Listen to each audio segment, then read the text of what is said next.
Hello everyone. In this video we are going to conduct the Scott connection experiment. So in this Scott connection, the main purpose is we have to convert the 3-phase to 2-phase supply. So wherein we are going to make use of two single-phase transformer of a same rating. We are here in this board. We are going to make use of a 2 kVA transformer. Since here one of part of a transformer, we are going to consider the 86.6% of a tapping, and the second transformer we are going to make use of a 50% of a tapping.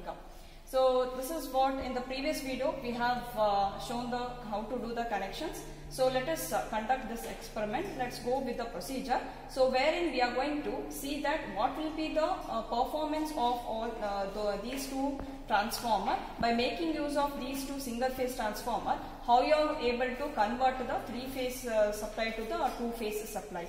So let us do the connection. So after performing the connections, we need to switch on the supply, and here we have to observe that all the meters is going to indicate 0. Okay, then only we can start off with the experiment. Now here you can see that this is a 3-phase auto transformer. So where we have to vary around 400 volts. So that is 3-phase supply. So where do you observe this 300 volts is? It is in this voltmeter which will be connected across the output of the 3-phase auto transformer. So let's observe that.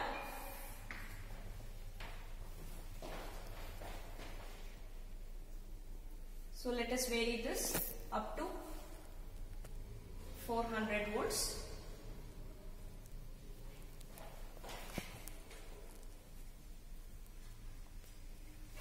Okay.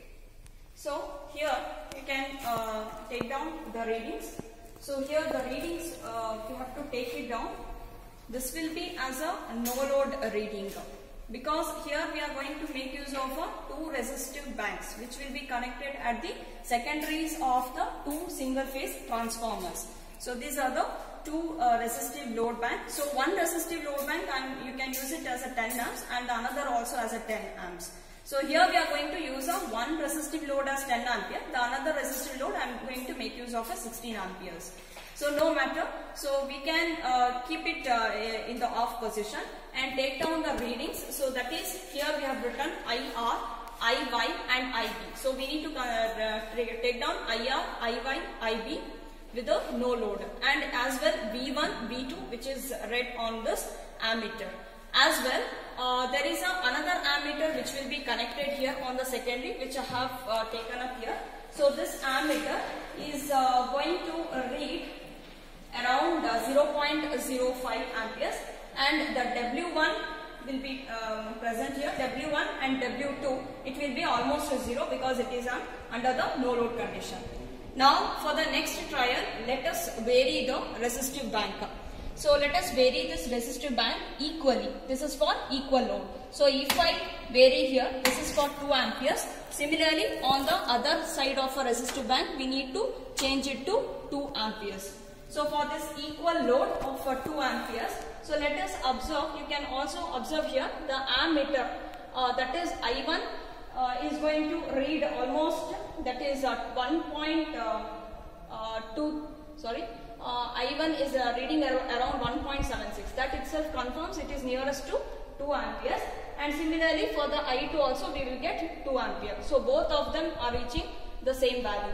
And respective IR, we will get it as IR as 1.19, IY as 1.23, IB as 1.11, V1 is 211, V2 is 213.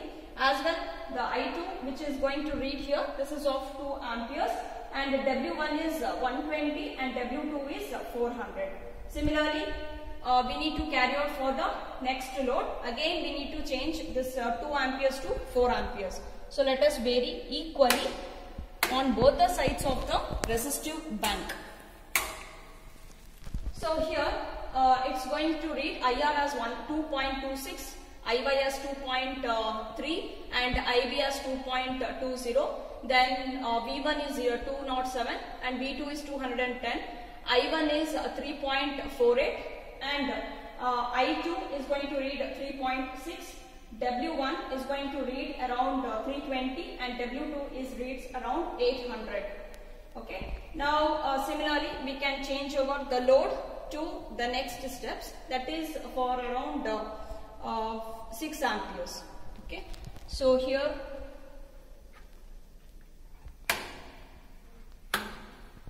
it's reached to 6. So here we have to observe this is of 16 ampere. So I have to make use of only one switch that corresponds to the increase of the 2 amperes. So almost it is reaching to 5.15. It is nearest to the 6 amperes. So that is I1 is 5.15 and even the I2 is 5.15. And similarly, the IR should be taken down, which is 3.3, IY is 3.3, IB is 3.21, V1 is 203, V2 is 207, and W1 is going to read 560 and W2 is 1150. So this is how need to be continued for the remaining next 2 loads, that is for 6 amperes and 8 amperes. So now let us bring back this to the original position. So this is completes the variation with the equal ratio. Okay, that is equal load. So this is your balanced load. Now for the conducting for the unbalanced load, what we need to do is we need to keep one of the load to a certain amperes, then the other load should be varied. Okay, so here what I am going to do is I am going to take up 4 amperes. I will keep it as a constant, and then we have to vary from the each steps of this variation of the first resistive bank. Okay, so let us note down for the 4 ampere as a 1 ammeter, which will indicated by this ammeter, and the other definitely it is in the 0 condition, so it is a 0 ampere. So this is under the no load the conditions, that is one is 4 amperes and another is under the 0 amperes. So the values you have to take it down. IR is 0.1, IY is 1.98, IB is 1.93, V1 is 216, V2 is 210, and I2 is also, it reads to around 3.6 because it is I have applied 4 amperes. Okay. Now let us vary the one of the resistive bank to a load of 2 amperes. So this indicates one resistive bank is 2 ampere and another resistive bank is constant for 4 amperes. Okay. Now let us observe the reading. IR we have to take it down, that is 1.19, IY is 2.10, V2 is 210 and IB is 1.96 and I1 is 1.76. As well, the W1 earlier it was 0, so now it is going to show around 120 and W2 is around 800.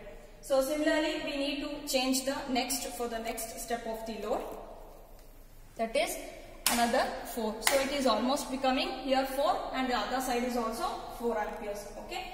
Again take down the readings. Similarly IR is indicating 2.25, IY is 2.29, IB is 2.19, V1 is 207, V2 is 210, I1 is 3.47 and I2 is almost 6. And W1 is around 320 and W2 is around 800. Now again you can repeat this steps for another step. So here another 2 amperes we need to change. Then you take down the readings once again. IR is 3.3 and IY is 2.57, IB is 2.54, V1 is 204, V2 is 210, I1 is 5.15 and I2 is almost it is 3.6 itself because it is constant. Then also the W1 is around 540, W2 is around 800. So here this is how you can continue with the another 2 steps by varying the one of this load. Now let us bring back this to the 0 position before you switch off the supply. So also the another resistive bank you need to make it to 0 position. So make sure all are in the off position and reduce the auto transformer, bring back to 0 position.